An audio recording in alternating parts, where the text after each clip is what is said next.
আসসালামু আলাইকুম প্রিয় দর্শক, আশা করি ভালো আছেন। প্রিয় দর্শক, যুক্তরাষ্ট্র থেকে একটি বার্তা এসেছে বাংলাদেশের জন্য সুখবর। দর্শক, ডক্টর ইউনূস অন্তর্বর্তীকালীন সরকার হওয়াতে যুক্তরাষ্ট্র প্রচুর পরিমাণের খুশি, যেটা বলার বাইরে। কারণ ডক্টর ইউনূস তিনি এমন একজন লোক, সারা বিশ্ব তাকে চেনে। তিনি নোবেল বিজয়ী একজন ডক্টর ইউনূস, আর তার সারা বিশ্বে খ্যাতি রয়েছে। বাংলাদেশে শুধু একজনই আছে যে সম্মানজনক সবচাইতে, তিনি হলেন মোহাম্মদ ডক্টর ইউনূস। প্রিয় দর্শক, যুক্তরাষ্ট্র থেকে কি বার্তা দিয়েছেন সেটি আপনাদের সাথে ক্লিয়ার করব। বাংলাদেশে অন্তর্বর্তীকালীন সরকারের সঙ্গে কাজ করতে প্রস্তুত যুক্তরাষ্ট্র। কি মন্তব্য দিয়েছেন যুক্তরাষ্ট্র থেকে সেটা একটু ক্লিয়ার করে নেই। বাংলাদেশে অন্তর্বর্তীকালীন সরকারের সঙ্গে কাজ করতে যুক্তরাষ্ট্র প্রস্তুত বলে জানিয়েছেন দেশটির পররাষ্ট্র দপ্তর। ওয়াশিংটনের স্থানীয় সময় বুধবার এক নিয়মিত ব্রিফিং পররাষ্ট্র দপ্তরের মুখপাত্র ম্যাথিউ মিলার এ কথা বলেছেন। ম্যাথিউ মিলার বলেছেন, যুক্তরাষ্ট্র পররাষ্ট্রমন্ত্রী অ্যান্টনি ব্লিংকেন বলেছেন যে অন্তর্বর্তীকালীন সরকার যেসব সিদ্ধান্ত নেবে সেগুলোতে বাংলাদেশের গণতান্ত্রিক মূল্যবোধ, আইনের শাসন ও জনগণের ইচ্ছার প্রতি সম্মান দেখাতে হবে। পররাষ্ট্র দপ্তরে এই কর্মকর্তা আরও বলেন, তারা এরই মধ্যে বাংলাদেশের কর্তৃপক্ষের সঙ্গে কথা বলেছেন, যুক্তরাষ্ট্রের সামনে কি পদক্ষেপ দেখতে চায় তা জানিয়েছেন। তিনি বলেন, অন্তর্বর্তীকালীন সরকার সিদ্ধান্ত নেবে তারা যেন গণতান্ত্রিক নীতির প্রতি শ্রদ্ধা দেখিয়ে কাজ করে, সেটি দেখতে চান যুক্তরাষ্ট্র। এক প্রশ্নের জবাবে ম্যাথিউ মিলার বলেন, বাংলাদেশে কি ঘটেছে তার ওপর আমরা নজর রাখছি এবং আমরা নিশ্চিতভাবে ডক্টর মোহাম্মদ ইউনূস অন্তর্বর্তীকালীন সরকার নেতা নিয়োগ দিতে দেখেছি।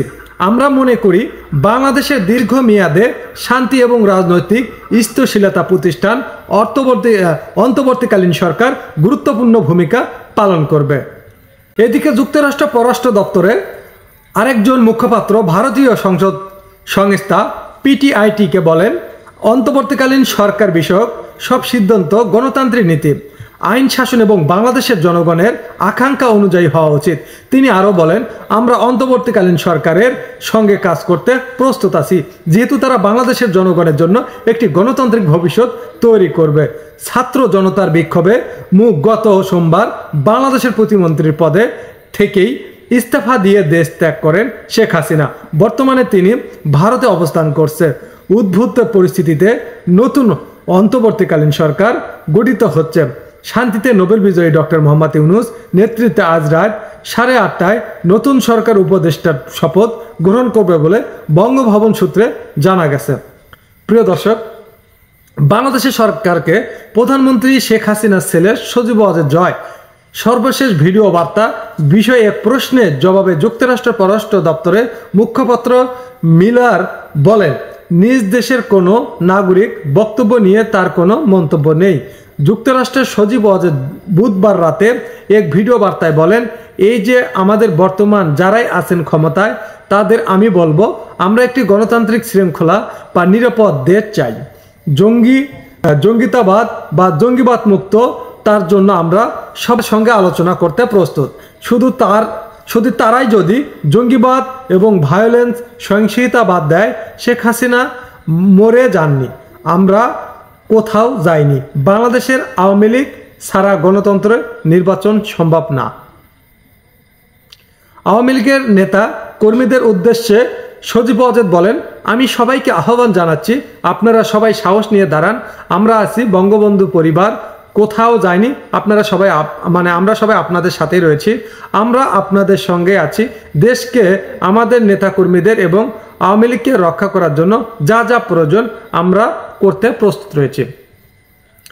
পুনরায় তারা নির্বাচনে অংশগ্রহণ করার জন্য যা যা প্রস্তুত করা লাগে করবে, দেশ পাওয়ার জন্য যা করা লাগে করবে, তারপরে দেশের প্রেসিডেন্ট হওয়ার জন্য যা করা লাগে, দেশকে যদি মিশিয়ে ফেলতে হয় তাও তারা রাজি আছে। কোনো আওয়ামী লীগ নেতাকর্মী যদি অর্ধেকও মরে যায়, তারপরে যেটুকু থাকবে সেটুকু নিয়ে তারা লড়াই করবে, এটাই তিনি ভিডিও বার্তায় জানিয়েছেন।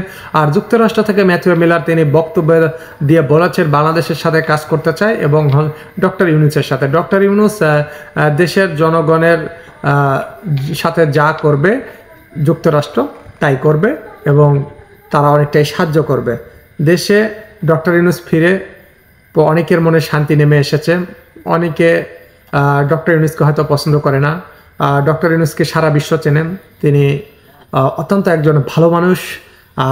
যেহেতু তিনি অন্তর্বর্তীকালীন সরকার হতে যাচ্ছে, দেখা যাক, যেহেতু তিনি কয়েক মাস বা কয়েক দিন বা কয়েক বছর হতে পারে অন্তর্বর্তীকালীন সরকার, তারপরে বোঝা যাবে তিনি যেহেতু আগে রাজনীতির ব্যানারে কোনো কাজ করেনি, তাকে সাহায্য করতে হবে অনেকে। তারপরেও তিনি অনেক জ্ঞানের অধিকারী, অন্যান্য বিষয়ে তার অনেক জ্ঞান আছে। রাজনীতি বিষয়ে হয়তো একটু জ্ঞান কম থাকতে পারে, কারণ অনেক নেতারা বলছে যে বিএনপির, জামায়াত শিবির যারা পার্টি করে, রাজনীতিক জ্ঞান তাদের অনেক বেশি, সবসময় তারা নির্বাচন নিয়ে পড়ে থাকে। আর ডক্টর মোহাম্মদ ইউনূস সবসময় রাজনীতি নিয়ে পড়েছিলেন না, তিনি অন্য বিষয়গুলো নিয়ে পড়েছিলেন, যার কারণে রাজনীতি ডক্টর ইউনূস একটু হয়তো প্রথম অবস্থায় কঠিন হয়ে দাঁড়াতে পারে।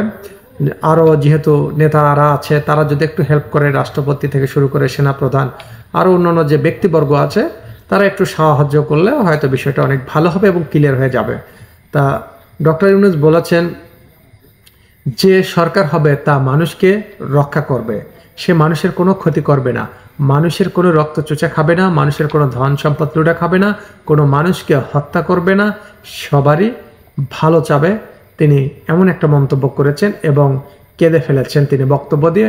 এবং রংপুরের যে আবু সাইদ আছে, তার কথা বলতে গিয়ে তিনি অঝরে কেঁদে ফেলেছেন। আজকে 9টার সময় শপথ হবে, শপথ গ্রহণ করবে যে কয়জন উপদেষ্টা এবং প্রধান উপদেষ্টা একজন এবং উপদেষ্টা কয়েকজন রয়েছে, সবাই মিলে শপথ গ্রহণ করবে 9টার দিকে। দর্শক, আবারও দেখা হচ্ছে নতুন কোনো ভিডিওতে। আল্লাহ হাফেজ।